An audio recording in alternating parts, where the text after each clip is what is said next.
Predstavte si zdroj čistej a neobmedzenej energie. Znie to neuveriteľne, ale je to oveľa reálnejšie, ako sa to zdá.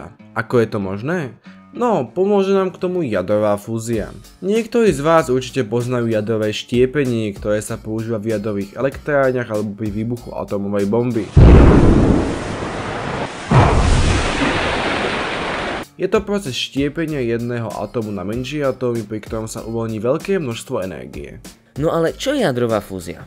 Jadrová fúzia je vlastne opakom jadrového štiepenia. Namiesto toho, aby sme atóm štiepili, tak atómy budeme spájať. Znie to jednoducho, ale opak je pravdou. Na to, aby sme spojili dva atómy, potrebujeme prekonať potenciálovú bariéru, ktorá bráni sa atómom spojiť. Na to, aby sme ho prekonali, potrebujeme veľký tlak a teplo. A to je zatiaľ aj hlavný problém jadrovej fúzie. Je totiž neefektívna. Na spustenie procesu jadrovej fúzie minieme viac energie, ako nám tá fúzia dá. Ale ako potom vieme, že to niekedy vôbec oplatí? Stačí sa pozrieť hore.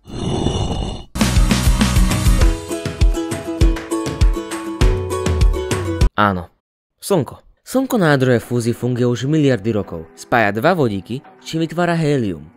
Slnko, ako všetci vieme, je veľmi horúce a taktiež je na ňom obrovský tlak. Vďaka tomu sa v ňom koná proces jadrovej fúzie a práve vďaka jadrovej fúzii je tam také obrovské teplo a tlak.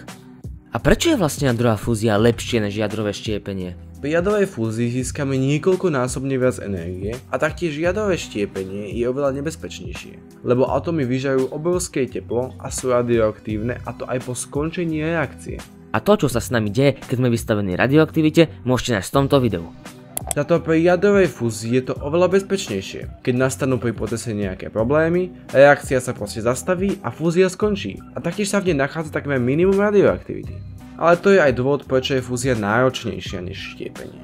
Zatiaľ sme síce ďaleko od toho, aby sme vedeli jadrovú fúziu správne využiť, ale stále sa približujeme. Keď sa nám to raz podarí, získame takmer neobmedzený a cenovo dostupný zdroj energie. Len si to predstavte. Časom by napríklad mohli mať všetci doma svoj vlastný malý fúzny reaktor a tým by sa každá domácnosť mohla stať energeticky sebestačnou.